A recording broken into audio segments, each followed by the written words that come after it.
गली गली मिलता है और हर व्यक्ति लिमड़ा का दातन करे तो 22-25 लाख लोगों को दातन बेचने से रोजगार मिलता है। पैसा तो बचता ही है कॉलगेट, यहां के लोगों को रोजगार मिलता है।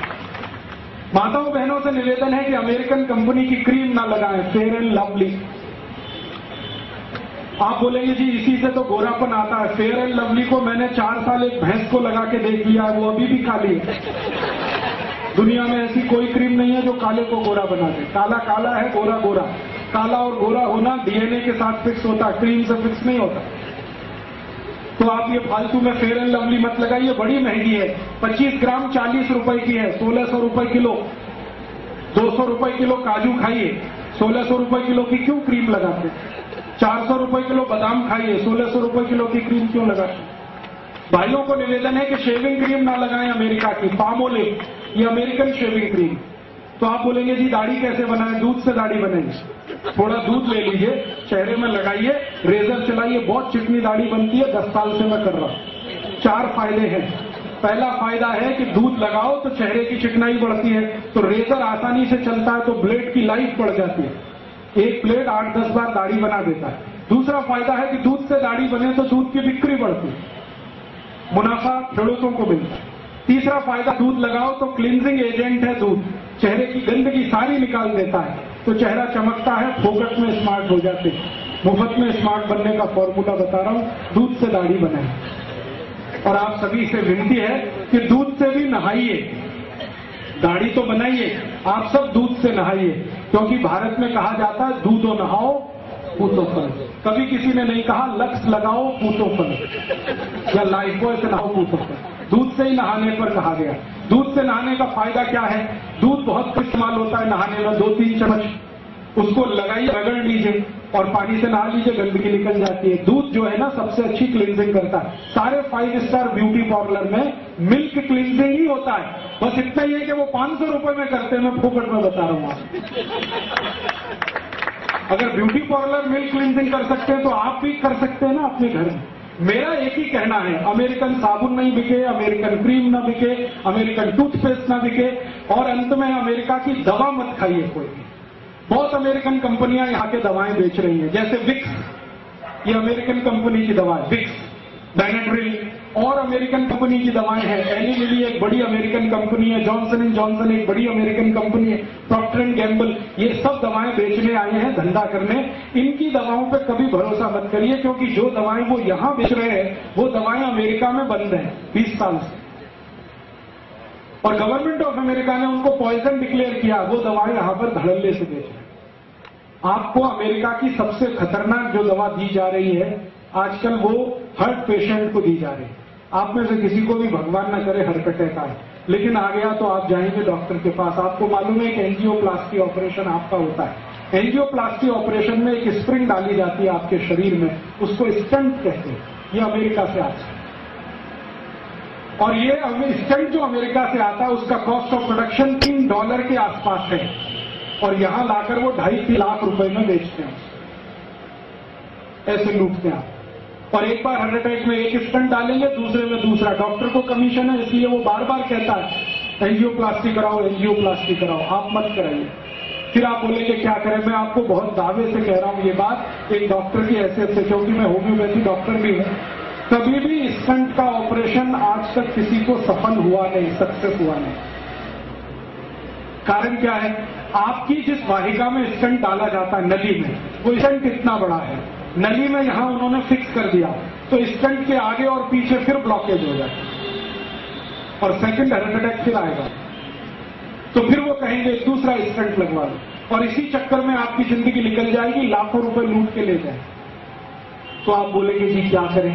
मेरा आपको विनम्र विनती है कि आपको कभी भी एंजियोप्लास्टी का खतरा हो तो आप ऑपरेशन तो मत कराओ। क्या करें फिर? जिंदगी बचानी है तो आप एक सरल उपाय करो। वो मेरा नहीं है, भारत देश के महान व्यक्ति का उपाय है। वो व्यक्ति का नाम था बागभट्ट। उन्होंने 3500 साल पहले लिखा एक पुस्तक में जिसका नाम है अष्टांग हृदय, और एक पुस्तक है अष्टांग संग्रह। 7000 सूत्र उन्होंने लिखे हैं बीमारियों को ठीक करने के लिए। उसका एक सूत्र है कि कभी भी हृदय घात अगर है, हृदय को घात हो रहा है, तो जान लीजिए कि रक्त में एसिडिटी बढ़ी हुई है। एसिडिटी समझते हैं? अम्लता। एक अम्लता होती है पेट की और एक होती है रक्त की। पेट की अम्लता बढ़े तो आपको आग जलेगी पेट में, एसिडिटी होगी, आप कहेंगे आग जल रही है, खट्टी खट्टी डकार आ रही है, मुंह से पानी आ रहा है। फिर और ज्यादा हो तो हाइपर एसिडिटी होगी। यही पेट की अम्लता जब रक्त में चली जाती है तो रक्त अम्लता होती है, और रक्त अम्लता में आए तभी हार्ट अटैक होता है। इसके बिना हार्ट अटैक होता है।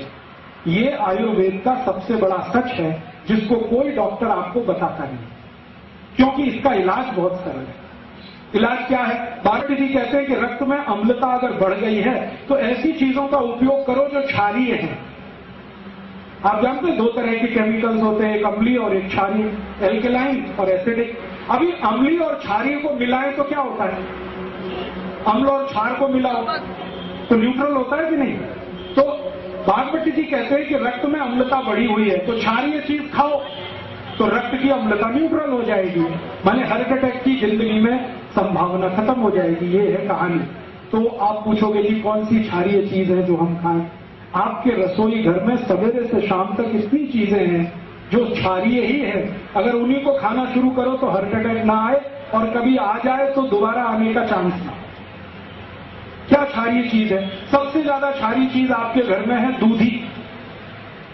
दूधी है ना, सब्जी के रूप में आप खाते हैं, इससे ज्यादा क्षारीय कोई चीज ही नहीं है। तो दूधी का रस पियो रोज निकाल, या कच्ची दूधी खाओ। स्वामी रामदेव जी कहते हैं कि नहीं, दूधी का रस पियो। दूधी का 3.25 लाख लोगों को ठीक कर दिया उन्होंने दूधी का रस पिला, और उनमें हजारों डॉक्टर हैं जिनका खुद हार्ट अटैक होने वाला था। वो दूधी का रस पी के आते हैं, क्योंकि मैं हरिद्वार जाता हूं रामदेव जी के यहाँ, तो हजारों डॉक्टर इस देश के वहां जाते हैं, चुपचाप दूधी का रस पीते, 3-3 महीने 4-4 महीने, आके फिर क्लिनिक पे बैठ जाते हैं। वो बताते नहीं हम कहाँ गए थे, वो कहते हम न्यूयॉर्क गए थे, जर्मनी गए थे ऑपरेशन करने, वो रामदेव जी के वहां गए थे। वो 3 महीने दूधी का रस पी के आए हैं, हार्ट अटैक ठीक हो गया है, आके फिर ऑपरेशन पे लग गए हैं। और वो इतने हरामखोर है कि आपको नहीं बताते कि आप भी दूधी का रस पिए। आप तो दूधी का रस पियो। इसको जो रामदेव जी कहते हैं ना, वो भी भागवत जी के आधार पर कहते हैं। भागवत जी कहते हैं कि रक्त की अम्लता कम करने की ताकत सबसे ज्यादा दूधी में है, तो दूधी का रस पियो। कितना पियो? रोज 200 मिलीग्राम पी लो। कब पीना? सवेरे पी लो, नाश्ते में। नाश्ते में नहीं तो भोजन के बाद पी लो, आधे घंटे के बाद पी लो। और दूधी के रस की और ज्यादा क्षारपन बढ़ाना हो तो दूसरी क्षारीय चीज हमारे घर में है, वो है तुलसी। तुलसी बहुत क्षारपन है, तो तुलसी का रस मिला दो। और एक तीसरी चीज है वो क्षारीय है, उसका नाम है पुदीना। पुदीने का रस उसमें मिला दो।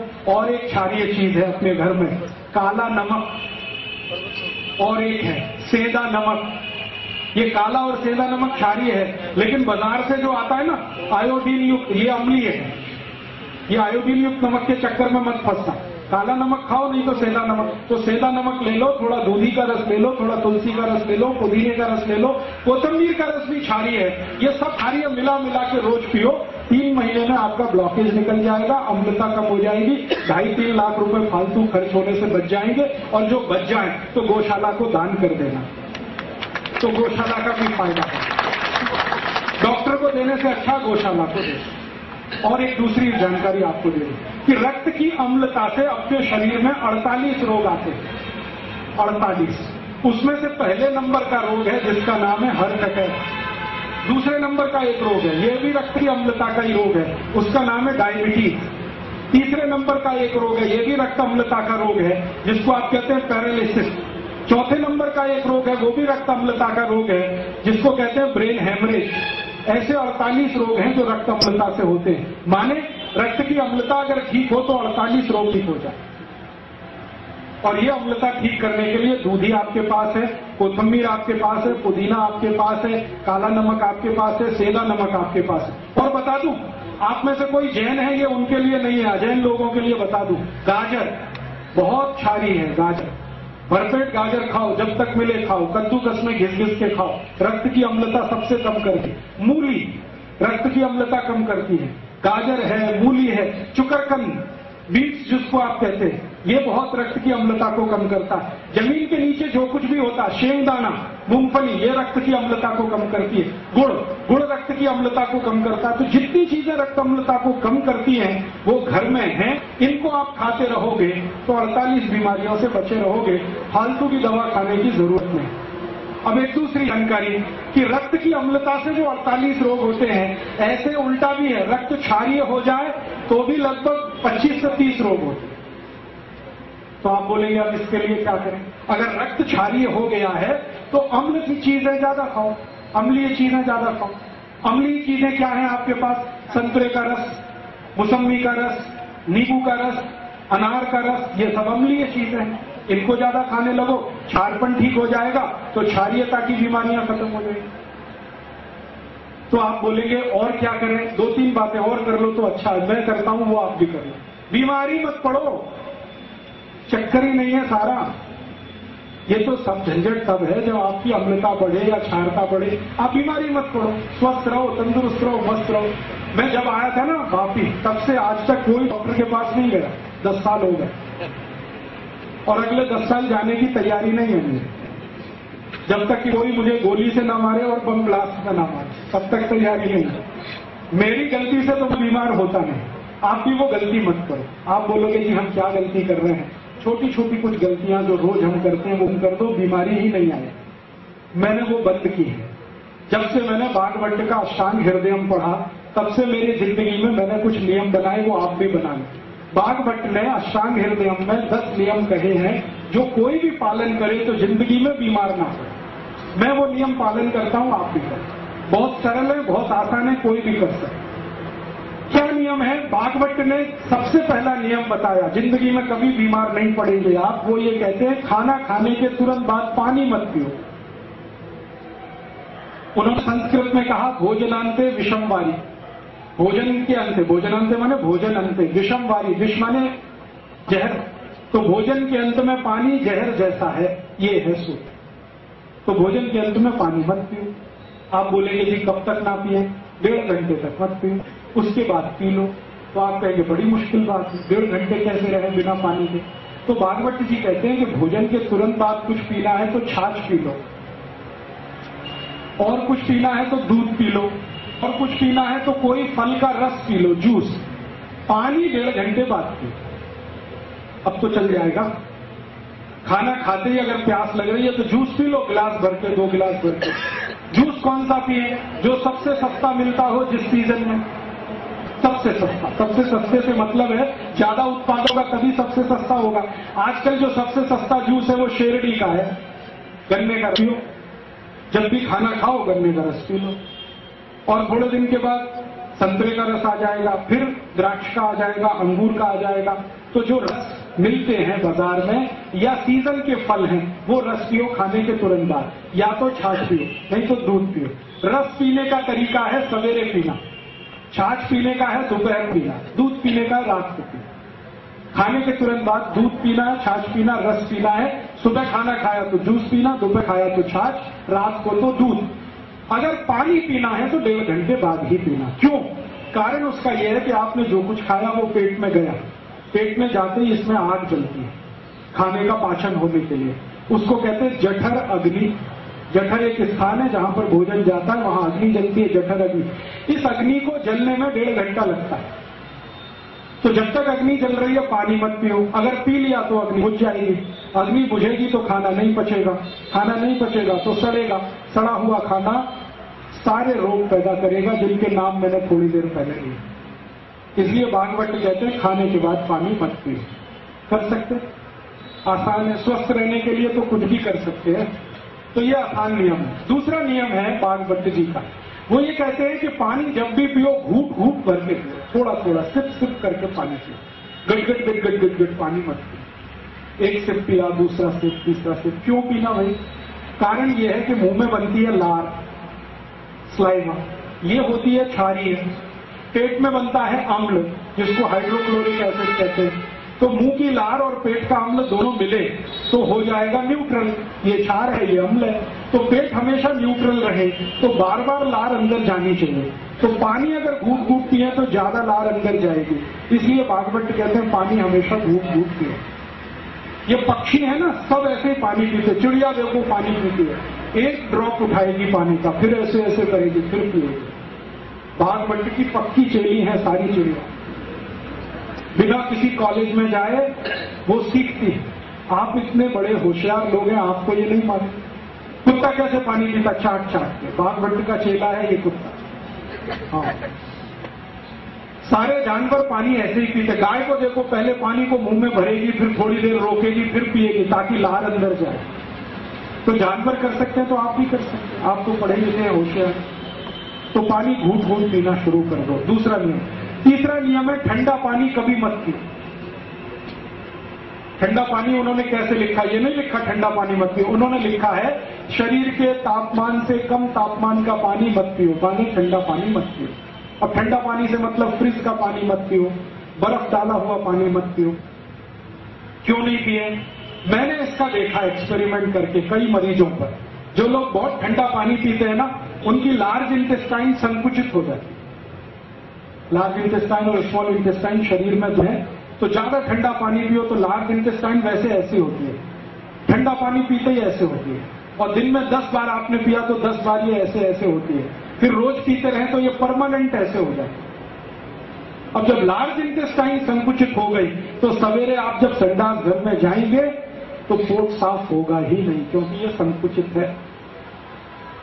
दुनिया में मैंने देखा है जो लोग चिल्ड वाटर पीते हैं, अमेरिकन यूरोपियन लोग चिल्ड वाटर पीते हैं, पानी फ्रिज में रखेंगे, ऊपर से बर्फ डालेंगे, फिर पिएंगे। और ये चिल्ड वाटर पीने वाले लोगों को मैंने देखा सवेरे टॉयलेट रूम में जाएंगे तो 1-1 घंटे बाहर नहीं आते, कभी कभी 2-2 घंटे बैठे रहते। पूछो भैया क्या कर रहे हो 2 घंटे टॉयलेट रूम में? कहते न्यूज़पेपर पढ़ रहे हैं। क्यों पढ़ रहे हैं? न्यूज़पेपर के लिए टॉयलेट रूम है? कहते उतरती नहीं संडास, क्या करें, बैठे हैं इंतजार कर रहे हैं। तो कभी समस्या इतनी भयंकर होती है कि वो इंतजार में गाना गाने लगते हैं, मेरे सपनों की रानी कभी आएगी, वो आती नहीं है, करे क्या। और उससे भी बड़ी समस्या हो जाए ना तो दूसरा गाना गाते हैं, एक बार आजा आजा आजा, आती नहीं, कहे बड़ी समस्या है ये अमेरिकन और यूरोपियंस में। आप ये समस्या अपने शरीर में मत लाओ, माने कब्जियात मत होने दो, कॉन्स्टिपेशन मत होने दो, माने ठंडा पानी मत पियो। पानी फिर कैसा पिए? हल्का गर्म पानी पीते रहो। अगर जैन है तो बहुत अच्छा, अजैन है तो भी पानी पक्का हुआ माने गर्म किया हुआ पानी ही पियो। थोड़ा गुनगुना रहे तो बहुत ही अच्छा। और चौथा सूत्र है सवेरे उठते ही सबसे पहले पानी पियो, चाय से पहले पानी पियो। कितना पिए? 3 गिलास पी लो, बिना प्यास के पी लो, थोड़ा थोड़ा घूट घूट भर के पी लो। क्यों? रात भर आप सोए, मुंह में जो लार बनी है ये बहुत कीमती है, ये अंदर जाए तो बहुत अच्छा। इसलिए सुबह उठते ही पानी पीने का नियम। 5वां नियम है खाने को चबा चबा के खाओ। इतनी बार चबाओ जितने आपके दांत, 32 दांत है तो 32 बार चबाओ। कोई कहेगा जी दांत ही नहीं मेरे को, अब क्या करें?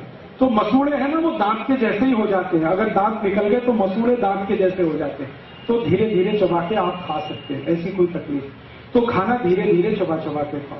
6वां नियम है कभी भी खड़े होकर खाना मत खाओ। 2 पाए आदमी के लिए खड़े होकर खाना वर्जित है, 4 पाए के लिए ठीक है, माने जानवर खड़े होकर खाए तो ठीक है। बुफे सिस्टम बफेलो सिस्टम है। बुफे सिस्टम में खाना मत खाइए, खड़े खड़े मत खाइए, खाना प्लेट में लेके जमीन पे बैठ के खाइए।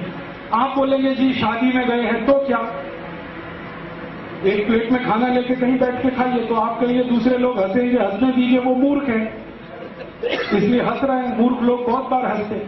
आप जमीन पे बैठ के खाने लगेंगे, वो भी आपकी नकल देख के करने लगे। तो आप बोलेंगे जी घर में तो डाइनिंग टेबल है, क्या करें, बेच दो इसको, और क्या करें। कचरा सब घर में थोड़ी रखा जाता है। आपने कबाड़ कहीं से लाया और घर में सजा लिया तो अब कबाड़ तो कबाड़ ही है ना, वो हीरा सोना पन्ना तो नहीं होने वाला। और डाइनिंग टेबल कितने इलाके में आपने रख के कितना एरिया घेर रखा, जरा सोचो। वापी में 1 स्क्वायर फीट कितने का है? 3000 का 4000 रुपए स्क्वायर फीट के एरिया को आपने डाइनिंग टेबल से घेर के रखा है, जो बिना किसी काम का। सोचो, दुनिया बुद्धि लगाओ ना, कुछ व्यापारी बुद्धि लगाओ, इतना एरिया कवर करके रखा। इससे अच्छा डाइनिंग टेबल ना रहे तो वो एरिया का कुछ तो उपयोग होगा, बैठने में ही काम आएगा। तो आप बोले कि अब तो खरीद लिया डाइनिंग टेबल, अब क्या कर सकते हैं? तो मेरी बात मानो, उसके पांव काट दो डाइनिंग टेबल से तो तुरंत नीचा हो जाएगा। उसको पटरे की तरह से इस्तेमाल करो, जमीन पे बैठ के उस पे थाली रख के खाओ। जो आप बोलो घुटने नहीं मुड़ते, बैठे कैसे? कुर्सी तो चाहिए। तो कुर्सी पर बैठकर अगर खाना खाना है तो मैं एक बीच का रास्ता बताता हूं। भागवत जी ने वो नहीं कहा, मैं कह रहा हूं कि आप कुर्सी पर ऐसे बैठो जैसे सुख आसन में बैठते, आलती पालती मार के कुर्सी पर बैठ जाओ, फिर खाना खाओ। खाना खाते समय महत्व की बात है जो जाननी चाहिए, वो ये कि हमारी जो नाभि है ना, इस पर धरती का सेंटर ऑफ ग्रेविटी रहना चाहिए, नाभि पर। ये तभी संभव है जब आप जमीन पर बैठे हो। खड़े होने पर सेंटर ऑफ ग्रेविटी डायग्राम पे आता है। नाभि पर अगर पृथ्वी का गुरुत्वाकर्षण है तो नाभि एकदम सेट रहती है, और खाना खाते समय नाभि सेट रहे तो जठर अग्नि सबसे जास्ती प्रदीप है। इसलिए बैठकर खाना अच्छा है। फिर सातवां नियम है। सातवां नियम है कि कभी भी आप खाना खाएं तो दो चीजें एक साथ ऐसी मत खाना जो एक दूसरे के विरोधी हैं।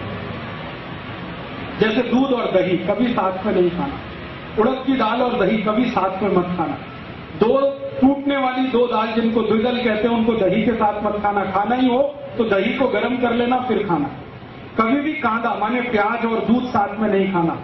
कभी भी खट्टे फल संतरा मौसमी इनको दूध के साथ मत खाना। ये विरोधी चीजें हैं। भागवत ने एक लंबी सूची बनाई है, 103 वस्तुएं हैं जिनको एक साथ ना खाएं तो आपकी जिंदगी में रोग आने ही वाले नहीं। और एक छोटी सी आखिरी बात, दोपहर का खाना खाएं तो 20 मिनट विश्रांति जरूर लें। रात का खाना खाएं तो 2 घंटे बाद विश्रांति लें। दोपहर के खाने के बाद विश्रांति लें तो ज्यादा लेफ्ट साइड में आप करवट रख के सोएं। ये राइट ऊपर रहे, लेफ्ट, इसको वाम कुक्षी कहते हैं। कभी भी वजन नहीं बढ़ेगा, पेट नहीं बढ़ेगा।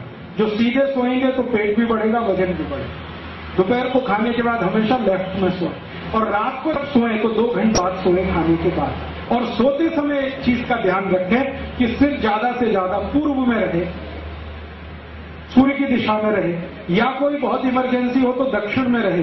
उत्तर और पश्चिम में सिर करके कभी भी ना सोए। ये 10 नियम हैं, मैं पालन करता हूं, आप भी करो। मैं बीमार नहीं हुआ 10 साल से, आप भी नहीं होंगे, ये मेरी गाय है। और जो थोड़ी बहुत बीमारी आज है, आप ये नियम ईमानदारी से कल से शुरू कर दो। 3 महीने बाद आप खुद बताना आपकी बीमारी बिना दवा के फोकट में ही ठीक हो रही है कि नहीं। Acidity, hyper acidity, ulcer, peptic ulcer, एड़ी का दर्द, घुटने का दर्द, कमर का दर्द, ये अपने आप जाए। इसलिए मेरा टारगेट है अमेरिका की दवा नहीं बिके इस देश। एक दवा उसकी न बिके, ये तभी संभव है जहां आप स्वस्थ रहें, तंदुरुस्त रहें, और स्वस्थ रहेंगे तभी सुखी रहेंगे। हमारे यहाँ से ना, सर्वे भवन सुखिनः सर्वे संतु निरामया। ये सुखी तब होंगे जब निरोगी होंगे। निरामय, निरोगी हुए बिना कोई सुख नहीं है दुनिया का। करोड़ों रुपए हो और रोग ही रोग है, कोई सुख नहीं है। एक पैसा नहीं है आपके पास लेकिन शरीर के रोग नहीं है, आप बहुत सुखी। सुख जो है शरीर में से उपजता है, मन बुद्धि के कर्म के आधार पर। पैसे से सुख नहीं खरीदा जाता और ना कहीं मिलता है, तो आपके अंदर से उपजेगा। संतुष्टि है तो सुखी होगी, और संतुष्टि होने का एक ही आधार है, निरोगी रहे। तो मेरे 2 उद्देश्य हैं। अमेरिका को पैसा ना जाए, उनकी दवा ना बिके, आप सुखी हो जाए, स्वस्थ हो जाए। और घर में रसोई है ना, इसमें सैकड़ों दवाएं हैं, उनका उपयोग कर लो ना। मैंने दही बताया, मैंने आपको धनिया, पुदीना, ये सब क्षारीय हैं। ऐसे ही अम्लीय दवाएं हैं। कुछ दवाएं जो बहुत कॉमन है, जो आप रोज इस्तेमाल करो, बहुत अच्छा। एक हमारे रसोई में दवा है जिसको अजवाइन कहते हैं। अजवाइन, गुजराती में अजमो कहते हैं, अजमो। ये बहुत ही अद्भुत है। किसी को भी एसिडिटी हो, हाइपर एसिडिटी हो, अजवाइन को भून लो तवे पे, थोड़ा काले नमक के साथ फंकी ले लो, 3 दिन में ही एसिडिटी खत्म कर। और यही अजवाइन बहुत अच्छी है। अगर किसी को कॉन्स्टिपेशन हो गया हो, बहुत कब्जियत हो, तो गुड़ के साथ अजवाइन खा लो, एक ही दिन में कॉन्स्टिपेशन रिलीज कर। ऐसे ही अजवाइन के जैसा जीरा है, वो भी आपके पेट की एसिडिटी को कम करेगा। आपके घर में नमक बदल दो आप, ब्लड प्रेशर की बीमारी चली जाएगी। कौन सा नमक खाएं? सेंधा नमक खाओ, काला नमक खाओ, ये आयोडीन युक्त नमक बंद कर दो तो आपके हाई ब्लड प्रेशर की तकलीफ है। तो ऐसी बहुत सारी चीजें आपके पास साधारण सी हैं, इनका आप उपयोग कर लो, बीमारियों से बच लो। दवाओं के पैसे कम हो जाए खर्च होना, देश की सुरक्षा बढ़ जाए उससे, और देश का बहुत ज्यादा लोगों का सुख और समृद्धि बढ़ जाए, ऐसी मेरी भावना है। शुरू हुआ वहां से और अंत यहां पर है। जीवन को थोड़ा सरल, आसान, हिंदुस्तानी, स्वदेशी, भारतीय बना। पहले भी मैं 10 साल पहले आया था, यही बोल के गया था, be Indian buy Indian. Be Indian का माने भारतीय बनो, भारतीय वस्तुओं का उपयोग करो। अब भारतीय वस्तुएं क्या हैं? भारतीय भोजन, भारतीय भजन, भारतीय भेषज माने औषधि, भारतीय भाषा, भारतीय भूषा, ज्यादा से ज्यादा इनका उपयोग करो। विदेशी भूषा माने विदेशी कपड़े, विदेशी भोजन माने pizza, burger, hot dog, cold dog, chow mein मत खाओ, हिंदुस्तानी भोजन ज्यादा करो। विदेशी भजन, जो विदेशी गाने हैं मत गुनाओ, मत गाओ, मत सुनो, स्वदेशी गाने गाओ, स्वदेशी भजन सुनो। जितना बने उतना आप करो तो देश अपने आप करेगा। हमारे यहाँ एक कहावत है, महाजन येन गता से पंथा, माने जिस रास्ते बड़े लोग चल पड़ते हैं ना, समाज के बाकी लोग उसी तरफ चलने लगते हैं। आप सब महाजन लोग हैं, माने श्रेष्ठ लोग हैं। आप इस रास्ते चलेंगे, नीचे वाले अपने आप चलेंगे। मैंने मुंबई में देखा, करोड़पति लोग जब से लिमड़ा का दातन करने लगे, रोडपति लोगों ने भी दातन शुरू कर दिया। और मुंबई में हर साल दातन की बिक्री बढ़ रही है, कॉलगेट की बिक्री घट रही है। लाखों लोग रोजगार पाते हैं मुंबई में, जो दातन बेचते हैं सड़क पर या तो रेलवे प्लेटफॉर्म पर। तो हम कर सकते हैं, हमारे सामने ये है, आदर्श है, देश को खतरे से बचाना है। और आपकी वही भूमिका है जो सैनिकों की होती है। सैनिक सीमा पर खड़े होकर शत्रु से देश की रक्षा कर रहे हैं, आप देश के अंदर रहकर जो शत्रु आ रहा है उससे देश की रक्षा करें। ऐसी भावना के साथ आपका आभार। आपने बड़े ध्यान से सुना, बहुत आभारी हूँ। दूसरों को ये बताएंगे और भी आभारी रहूंगा। ये जितनी बातें मैंने कही हैं, दवाओं की, औषधियों की, ये किताबें भी लिखी हुई हैं, पीछे है, आप ले लेना। हमारा कार्यकर्ता नीलप्पा, उसके पास किताबें हैं। रसोई घर की सारी दवाएं, औषधियां उन किताबों में, किससे क्या होता है, किससे क्या होता है। अष्टांग हृदयम के जो 10 सूत्र दिए, उनके और ज्यादा सूत्र पढ़ने हो तो वो भी किताब है। अपने शरीर को जितनी भी बीमारियां होती हैं, चर्म रोग की, कैसे दूर करें घर की दवाओं से, वो भी किताबें हैं, आप ले जाइए। कभी भी मैंने किसी किताब पर कॉपीराइट नहीं माना है, आज भी कहता हूं कोई पुस्तक पर कॉपीराइट नहीं है, सबको कॉपी करने का राइट है। आपको अच्छा लगे तो मेरा नाम निकालकर अपना छपा लेना, अपने नाम से किताबें बना लेना। मैं कभी मुकदमा लड़ने आपके खिलाफ नहीं आऊंगा। और जो कुछ मैंने बोला है, इसकी सीडी भी है, पहले तो कैसेट थी, अभी सीडी है, 40 घंटे की ऑडियो सीडी है, वीडियो सीडी है। आप ले जाइए, कॉपी कर करके लोगों को बताइए, ताकि ये विचार जल्दी से फैले और लोगों तक ये दूर तक पहुंचे। तो शायद चेतना ज्यादा हो और चेतना बढ़ेगी तो देश जरूर बेहतर होने वाला है, आजादी बचने वाली है, सभ्यता और संस्कृति रहने वाली है।